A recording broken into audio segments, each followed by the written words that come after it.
दोस्तों HDFC bank पर city ने नई रिपोर्ट निकाली है, टारगेट्स रिवाइज किए हैं। क्यों इन टारगेट्स को रिवाइज किया है सिटी ने, क्या नए टारगेट्स हैं, सब कुछ दोस्तों इस वीडियो में बात करेंगे। देखिए एचडीएफसी बैंक के नए टारगेट सिटी ने अभी 1900 रुपए के दिए हैं।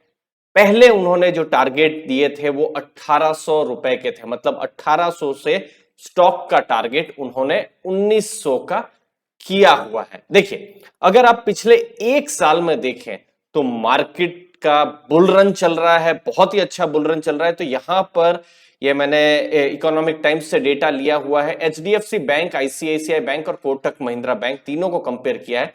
तो एक साल का अगर आप डेटा देखें तो सबसे अच्छा रिटर्न किसी ने दिया है तो वो है आईसीआईसीआई बैंक।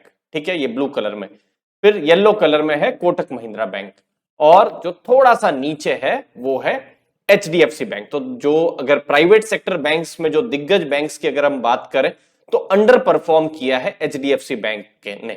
तो इसमें कुछ रीजन भी हो सकते हैं, जो कुछ रीजन जो मुझे समझ में आ रहे हैं, जैसे कि पिछले साल दिसंबर के महीने में आरबीआई ने कह दिया था कि आप क्रेडिट कार्ड्स को इशू नहीं कर सकते, आपके जो डिजिटल जो चीजें हैं उनको आप ठीक करिए। तो वो जो एक तरीके से बैन लगा हुआ था वो कुछ महीनों पहले वो आरबीआई ने हटा दिया है। तो वो एक चीज हुई है। उसके अलावा फिर ये जो कोविड का सेकेंड वेव का स्ट्रेस आया था तो फिर से थोड़े से प्रश्न चिन्ह लग गए थे कि क्या एसेट क्वालिटी अच्छी होगी, खराब होगी। तो वो सब कुछ रीजन मुझे लगते हैं हो सकते हैं इस अंडर परफॉर्मेंस के पीछे। लेकिन सिटी ने कहा है 90 डेज का पॉजिटिव कैटलिस्ट, मतलब उनको ऐसा लगता है कि अगले 90 डेज में, ये सितंबर के आखिरी सप्ताह से आप ले सकते हैं, वहां से लेकर अगले 90 दिन तक एक पॉजिटिव, एक कैटलिस्ट के रूप में एचडीएफसी बैंक के शेयर को सिटी देख रही है। तो ये बहुत बड़ा स्टेटमेंट है कि एक शॉर्ट टर्म में सिटी ने एक लंबा एक टारगेट यहां पर दिया हुआ है। टारगेट को 1800 से 1900 रुपए का किया हुआ है। अब इसके पीछे क्या एक्सपेक्टेशंस है, देखिए फाइनेंशियल ईयर 22-23 जो अभी जो चल रहा है तो उसके जो प्रॉफिट एस्टिमेट्स हैं वो 2 और 3% बढ़ाए हैं।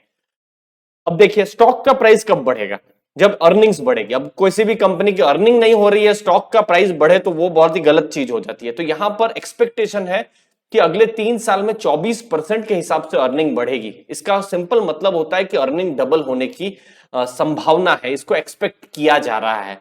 एवरेज आरओई 18%, जो कि मुझे लगता है बहुत ही स्ट्रांग है।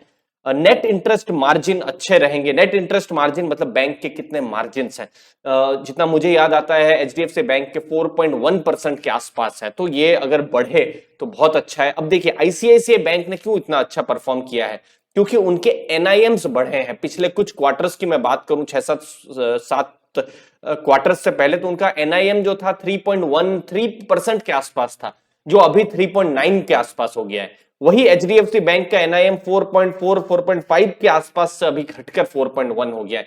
तो वो अगर बढ़े तो बहुत अच्छा है।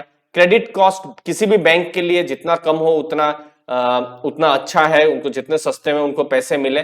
तो यही एक्सपेक्टेशन है कि रिटेल ग्रोथ होगा, एसएमई ग्रोथ होगा और इसका फायदा एचडीएफसी बैंक को मिलेगा। अब रिसेंट में क्या क्या पॉजिटिव चीजें हुई है, आरबीआई का अप्रूवल मिल गया है तो उसकी वजह से जो क्रेडिट कार्ड का जो बिजनेस है फिर से पटरी पे आएगा। लगभग एक 8-9 महीने तक ये बिजनेस बिल्कुल बंद बंद था आरबीआई के बैन के कारण, तो वो फिर से चालू हुआ है।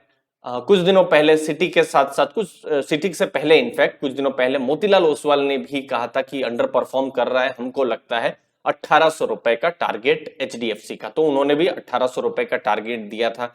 स्ट्रॉन्ग लोन और डिपॉजिट ग्रोथ वो भी एक्सपेक्ट कर रहे हैं। लेकिन दोस्तों जब हम इन्वेस्ट कर रहे हैं, स्टॉक्स के बारे में बात कर रहे हैं, तो रिस्क भी है।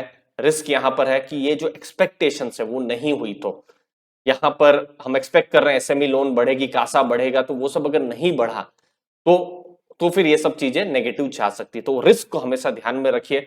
अब यहां पर एक बहुत बड़ा जो ट्रिगर जो मुझे लगता है बिल्कुल नियर फ्यूचर में है, अगले 20 दिन के अंदर ही है, वो है Q2 का रिजल्ट। मतलब जुलाई, अगस्त, सितंबर, ये 3 महीने का जब रिजल्ट आएगा वो आने वाला है 16 अक्टूबर को। उस दिन हमको बहुत क्लैरिटी मिलने वाली है। जितना एक्सपेक्ट कर रहे हैं क्या उसके हिसाब से एचडीएफसी बैंक ने इस क्वार्टर में परफॉर्म किया है, अच्छा किया है, खराब किया है, हमको 16 अक्टूबर को पता चलेगा। चैनल को दोस्तों जरूर सब्सक्राइब करके रखिए, जो भी इंपॉर्टेंट इंफॉर्मेशन होगी हम आपके पास पहुंचाते रहेंगे। धन्यवाद आपके कीमती समय के लिए। थैंक यू वेरी मच दोस्तों, धन्यवाद।